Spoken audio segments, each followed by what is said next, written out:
আপনি জানেন আপনার এখন কি করা উচিত, কিন্তু টেক্সটিং, স্ক্রলিং, গেমিং সব করছেন, শুধু যেগুলো করা উচিত সেগুলো বাদ দিয়ে। একেই বলা হয় প্রোক্রাস্টিনেশন। না, এর কারণ এই নয় যে আপনি লেজি। এখানে বহু বছর ধরে চলতে থাকা আমাদের ব্রেনের একটি স্মার্ট স্ট্র্যাটেজি এখনকার সময় দাঁড়িয়ে খুব খারাপভাবে ফেল করছে। চলুন আজ আমরা গোড়া থেকে এই প্রোক্রাস্টিনেশন দূর করার কার্যকরী উপায় খুঁজে বার করি। আমরা প্রতিটি প্রাণী আসলে স্বভাবত অলস। এই অলসতা থেকে বেরিয়ে কিছু করার জন্য আমাদের দরকার হয় মোটিভেশন। এখানে আমরা ভুলটা কি করি? আমরা ভাবি আগে মোটিভেশন পাবো, তারপর অ্যাকশন নেবো, অর্থাৎ তারপর কাজ করব। কিন্তু নিউরোলজিক্যালি স্ট্রাকচারটা ভুল।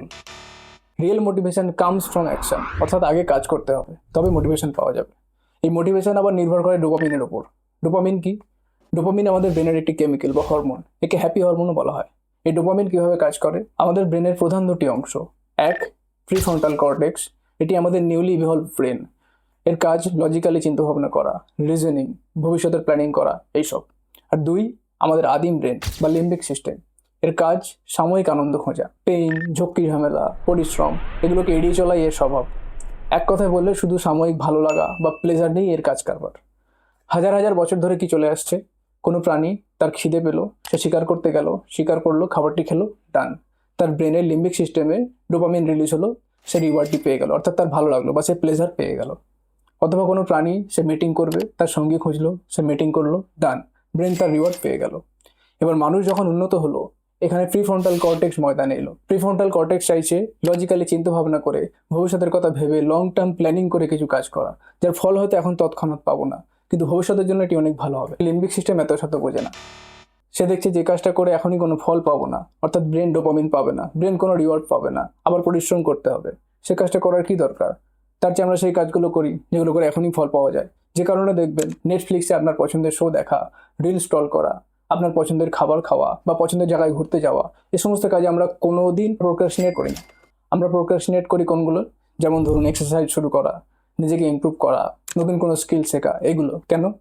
কারণ আমাদের ব্রেন ভাবে এগুলো অনেক কঠিন কাজ। এগুলো এড়িয়ে চলাই বুঝে স্মার্ট ডিসিশন। এ থেকে বেরোবো কিভাবে?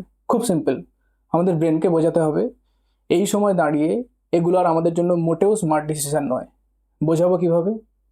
আপনাদের তিনটি বৈজ্ঞানিক ও বাস্তবিক উপায়ের কথা বলি, যেগুলো অ্যাপ্লাই করে আমি উপকৃত হয়েছি। এক, ছোট ছোট করে শুরু করুন। যে কোনো কাজ যা শুরু করতে আপনার ভয় লাগে, সেগুলোকে ছোট ছোট লেভেলে ভাগ করে একদম ছোট থেকে শুরু করুন। আমাদের ব্রেন শুরুতেই সব থেকে বেশি বাধা দেয়। একবার কাজটি শুরু হয়ে গেলে লিম্বিক সিস্টেম শান্ত হয়ে যায়। ধরুন 10 লেভেলের একটি কাজ, প্রথমেই যদি আমি লেভেল 10কে দেখে কাজ শুরু করতে যাই, অনেক মোটিভেশন দরকার, অনেক ডোপামিন দরকার। আমি হয়তো কাজটা শুরুই করতে পারবো না। কিন্তু আমি যদি লেভেল 1 থেকে শুরু করি, লেভেল 1 কমপ্লিট করলে আমি লেভেল 2তে যাওয়ার মোটিভেশন পেয়ে যাব। এভাবে খুব সহজেই আমি লেভেল 10 অ্যাচিভ করে নিতে পারবো। 2, অযথা বেশি প্ল্যানিং করবেন না।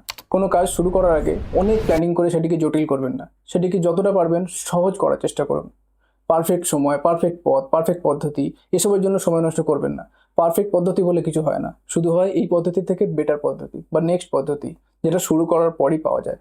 তাই এই মুহূর্তে আপনার পক্ষে যতটুকু সম্ভব, যেভাবে সম্ভব, সেখান থেকে শুরু করুন। একবার শুরু করলে দেখবেন কত রকম রাস্তা খুলে যাচ্ছে। 3, আজকের সময় দাঁড়িয়ে এটা খুবই গুরুত্বপূর্ণ, বেশি রিল স্ক্রল করবেন না। ভেবে দেখুন, কিছু না করে বসে বসে শুধু রিল স্ক্রল করি আপনার ব্রেন যদি সারাদিন ভালো লাগা পেতে থাকে, আপনার লিম্বিক সিস্টেম ডোপামিন পেয়ে যায় বা প্লেজার পেয়ে যায়, তাহলে সে কি আর পরিশ্রম করতে চাইবে?